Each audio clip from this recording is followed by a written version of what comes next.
Olá a todos, sejam bem-vindos ao segundo episódio da terceira temporada do Negócio Mistério. Uma temporada onde vamos falar sobre jogadores estrangeiros que vieram para Portugal e nós questionamos como é que foi possível isto acontecer. Eu sou Humberto Ferreira, tenho aqui o Vasco Sousa. Olá, Humberto. Olá, Vasco, o nosso playmaker que vocês já ouviram sempre no Negócio Mistério e que a partir desta temporada vão passar também a vê-lo, porque nós temos aqui um tesouro escondido e uma enciclopédia. Como podem ver, vem com o seu caderno na mão. Lá estão as memórias de tudo. Não é, Vasco? Sim, pelo menos do que vamos falar, mas... Hoje vamos falar de Cláudio Caniggia. Cláudio Caniggia, anunciado no Benfica na época 94-95, é o episódio de hoje. Estamos a falar de um jogador icónico, estamos a falar de um jogador que marcou gerações, de um jogador que era o filho do vento, o pássaro. É isso. Cláudio Paulo Caniggia. Lembro perfeitamente dessa contratação. Mudando um bocadinho, na semana passada falamos de um jogador, nós ainda não éramos nascidos. Aqui estamos a falar numa altura em que nós ainda éramos miúdos. E devorávamos futebol. E de repente aparece Cláudio Caniggia, que nós tínhamos acabado de ver no Mundial dos Estados Unidos. No polémico Mundial dos Estados Unidos. Mundial dos Estados Unidos. Polémico para ele, não para ele, mas sim, para ele e para toda a seleção argentina. E que toda a gente já o conhecia já há algum tempo, quer na Série A, quer principalmente na seleção argentina. E de repente ele chega para reforçar no Benfica. Era um Benfica campeão nacional, que tinha mudado de treinador, tinha sido o Toni, tinha entrado o Arthur Jorge. Fez uma, não digo revolução, mas... Podes dizer, é uma revolução. Saíram algumas, acho que foram nos 2 anos no total, aí sim houve uma revolução. Nessa temporada ainda se mantinha o Vítor Paneira, o Isaías, ainda tinha ali alguma base. O Veloso ainda está? O Veloso é a última temporada, ele termina a carreira nessa época. Quando sai o Rui Costa, sai o Urânio Kulkov, o Ailton. Certo, o Ailton foi emprestado para o Brasil. O Moser ainda fica. O Silvino, exato. Mas há ali ainda uma estrutura e o Caniggia chegou para reforçar o ataque, porque o Rui Águas ainda está, não, talvez? Não, o Rui Águas já não está. Então quem fica ainda é o César Brito. O César Brito fica ainda nessa temporada. Olha, aqui está, o homem sabe tudo. O César Brito ainda fica, como podem ver. Mas, é promovido o Edgar. Pois, mas o Edgar também já é promovido já numa fase mais adiantada da temporada. E a ideia era o Caniggia formar duplo atacante com o João Vieira Pinto, que vinha da melhor época da carreira depois dos inesquecíveis para toda a gente, 6-3 do Benfica em Alvalade. E estava aqui vista a grande dupla atacante. Houve vários outros reforços para o Benfica, icónicos, e que também ficaram na memória de todos, mas o Caniggia foi um nome que toda a gente disse: meu Deus, este homem vai partir tudo. Exatamente. Em Portugal. O Caniggia chega a Portugal com 28 anos e depois de uma época na Roma que não lhe corre bem. Aliás, não lhe corre, que ele não chega a jogar. E porquê? Sabes? Porque ele... Foi acusado. Ele era amigo das drogas. Um controle antidoping positivo de cocaína. É isso. E esteve um ano sem competir. Suspenso. Esteve sem competir. O incrível de tudo é que ele esteve um ano sem jogar e mesmo assim é convocado ao Mundial dos Estados Unidos e é titular no ataque da seleção argentina. Maradona mandava isso. É isso. E os dois, o que é certo é que os dois funcionavam muito bem. Claro. O Caniggia marca 2 golos nesse Mundial. Dividiam bem as coisas. É isso. E os dois acho que gostavam, tinham interesses e gostos comuns. Exatamente. Aliás, o Caniggia tem um dos golos que ele marca nesse Mundial é a passe do Maradona, que já tinha acontecido no Mundial 90. Ou seja, o Caniggia chega a Portugal depois de um ano sem jogar, mas em que mostrou no Campeonato do Mundo dos Estados Unidos que ainda era craque e que ainda tinha muito para dar. Foi sempre a sensação no Benfica que o Caniggia só jogava quando lhe apetecia. Parecia um bocado isso, não é? Parecia que ele estava em campo e olha, hoje vou-me esforçar e vou partir isto tudo, e havia jogos em que parecia que ele a pensar, não, hoje eu não me vou cansar, eu vou estar aqui paradinho. E ainda assim olhamos para os 0-0 e é certo que não temos, por exemplo, as épocas na Argentina completamente fechadas, mas foi no Benfica que ele teve os melhores números na Europa. Na Europa foi sem dúvida Até porque 16 golos e 3 assistências. Na Europa, à exceção da Roma e depois, posteriormente, no Rangers, mas o Caniggia também já em final de carreira. Mas ainda ganhou pernas para ir ao Mundial 2002. Exato. Ele fez excelente temporada e foi ao Mundial, não jogou, mas conseguiu ser expulso, deixou a marca nesse campeonato para do mundo. Defender o Ortega. Ela ali no banco ainda foi expulso. Mas o que é certo é que jogou sempre em equipas, à exceção da Roma, não tão fortes, equipas mais no meio da tabela ou mais do fundo, que não lhe permitia marcar tantos golos. E aliás, ela era muito visto como um jogador do contra-ataque, não é? Pela velocidade que... Daí o chamarem-lhe o filho do vento. Exatamente. Pela velocidade que ele colocava,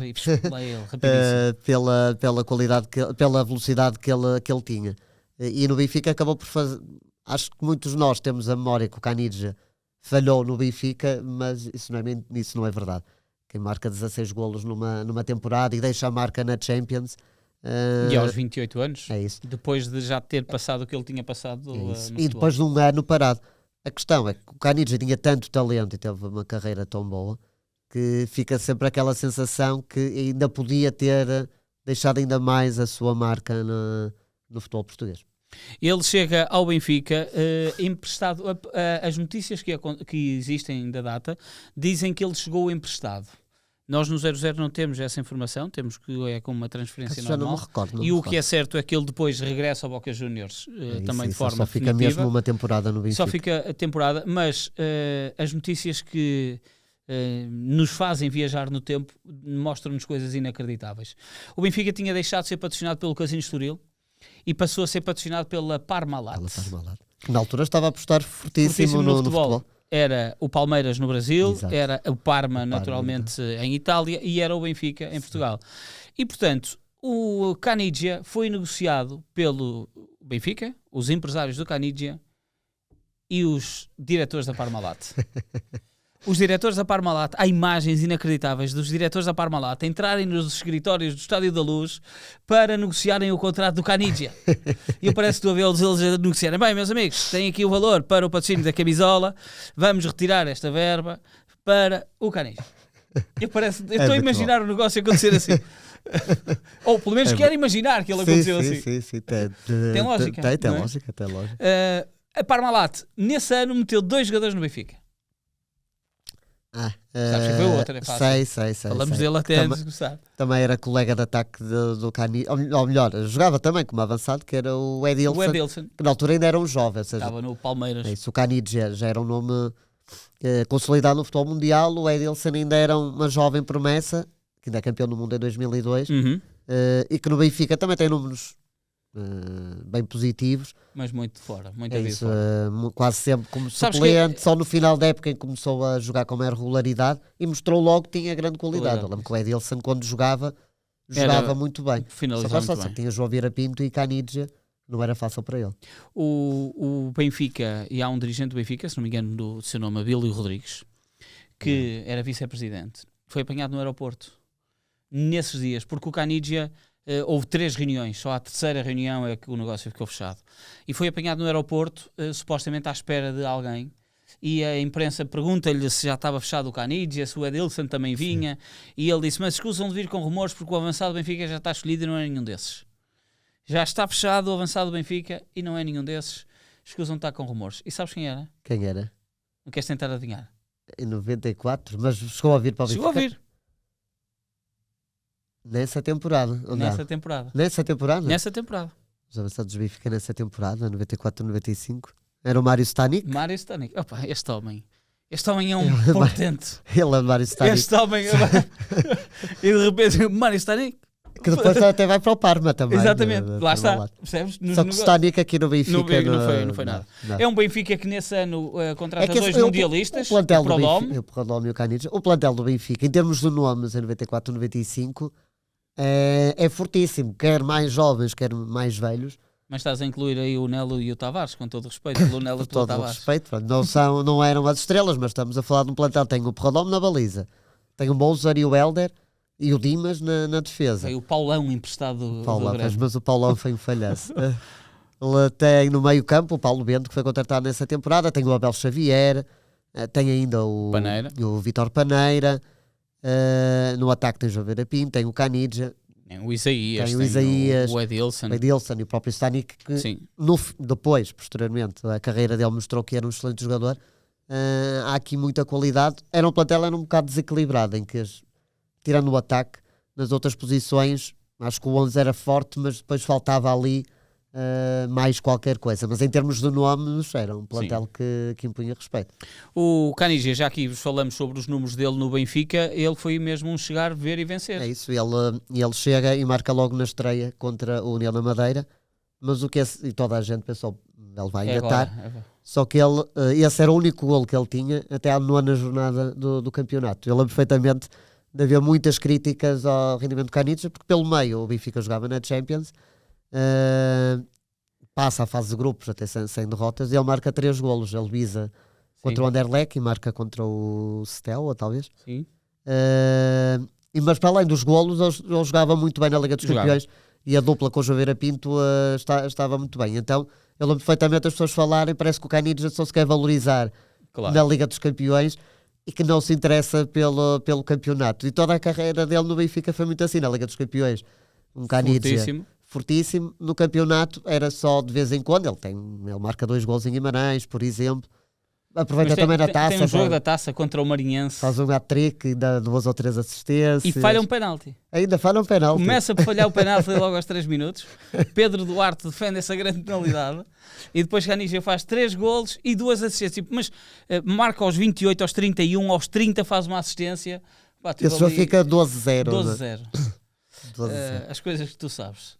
Não achas que há informação a mais que tu mas tens esse aí, este resultado 12-0 eu vi há pouco tempo antes de vir aqui. Mas o Caniggia depois acho que a passagem dele por Portugal, para além dos jogos na Liga dos Campeões, há 2 momentos, ambos contra o Sporting, que ficaram na é verdade. Toda a gente. O primeiro, esse é menos conhecido, mas quem acompanhava futebol nessa altura deve lembrar-se, que é num clássico Sporting e Benfica em Alvalade, que o Sporting ganha 1-0, não havia VAR, estava muito longe de haver VAR, e eu lembro perfeitamente que a bola está, o jogo está a decorrer e está provavelmente o Sporting a atacar, está a atacar, e está o Peixe, jogador do Sporting na altura, meio campo ali mais para a direita, e o Caniggia vai por trás dele e dá-lhe um pontapé, sem bola, não havia bola, não havia nada nem ninguém ali, provavelmente os dois estavam picados por alguma coisa, mas o Caniggia dá-lhe um grande pontapé, o Peixe cai, só que ninguém viu, não é? Porque não havia VAR, e ele não foi expulso, jogou, e continuou a jogar. Foi expulso depois num Exatamente. jogo... Depois, final do campeonato. na segunda volta, final do campeonato, era um jogo muito... Para o Benfica, nem tanto, o Benfica já estava longe do título, o Sporting ainda estava na luta pelo campeonato com o Porto, estava a ganhar 2-1 na Luz, e ganhou 2-1 na Luz, e o Caniggia expulso pelo Jorge Coroado por um duplo amarelo que nunca aconteceu, não é? O Caniggia viu o primeiro amarelo e o Jorge Coroado achava que já era o segundo e deu-lhe o vermelho, e lembro perfeitamente a cara do Caniggia. Foi um lance com Sapinto. Eu lance em si, eu já não me lembro. Só me lembro da cara do Caniggia e olhar para o Coroado, tipo... Como assim? Mas eu não tinha amarelo. Esse jogo ficou na história do futebol português, e está na história do futebol português, porque o Benfica recorreu junto ao Conselho de Arbitragem. O Jorge Coroado disse que tinha expulso de vermelho direto por causa de palavras. Só que há imagens que mostram que o Caniggia nem sequer tem tempo para reclamar, para insultar o árbitro. O Conselho de Justiça deu razão ao Benfica. E o jogo foi repetido. Mas a FIFA disse que vocês não têm poder para isto. É verdade. E anulou o jogo. Ele perfeitamente esse jogo, até foi no Restelo. E o Benfica ganha 2-0 com 2 golos do Edilson. Verdade. Só que nunca contaram para a estatística. Eu quando digo isto de verdade foi por ter preparado. O Vasco diz isto de verdade. Sim, ele lembra perfeitamente, esse jogo já foi. Acho que o campeonato até já tinha acabado. É em junho esse jogo. Isso.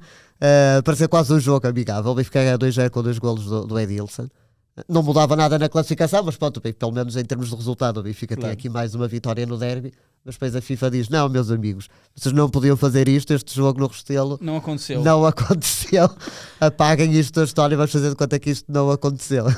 E o Pájaro, lá foi, a vida dele, verdade. Uma época depois. E a expulsão do Caniggia, o Caniggia tem um historial, nós não temos toda a carreira do Caniggia, principalmente na América do Sul, mas ele ainda tem aí umas expulsões, principalmente para avançado. Nós temos umas 6 ou 7, e provavelmente ele quando jogou no campeonato argentino Deve ter tido mais algumas expulsões. A passagem dele foi tão impactante pelo futebol português ao ponto de, hoje em dia, na base de dados do 00, nós termos imensos jogadores com o nome de Canidia. É verdade. E já agora... Eu tenho um amigo que era conhecido como o Canidia. E eu tive um cão, meu primeiro cão. Tive já o Canidia não jogava em Portugal, foi no início de 96, mas eu sempre achei toda a personagem Canidia era fascinante, não é? A maneira dele se apresentar era um bocadinho diferente, principalmente para a altura. E os cabelos longos, era assim uma personagem engraçada. E o meu primeiro cão, eu ainda era miúdo e achava muita piada o nome Canidia. E ele tinha os cabelos longos? O cão? Não, era um boxer tigrado e ficou Canidia. Por isso, para mim, o nome Canidia também faz parte da minha história de vida. Do teu universo familiar. Cláudio Canidia, que jogou em Portugal no Benfica na época 94-95, foi o nosso negócio mistério desta terceira temporada, o segundo episódio, onde falamos sobre o filho do vento, o pássaro que passou pelo futebol português com um grande impacto, depois de ter brilhado em grande nível no Mundial de 90, principalmente com o gol decisivo que colocou a Argentina nos quartos de final depois de eliminar o Brasil, e também de um gol diante da Itália nas meias finais, que levou depois o desempate para os penaltis e colocou a Argentina também na final desse Mundial 90.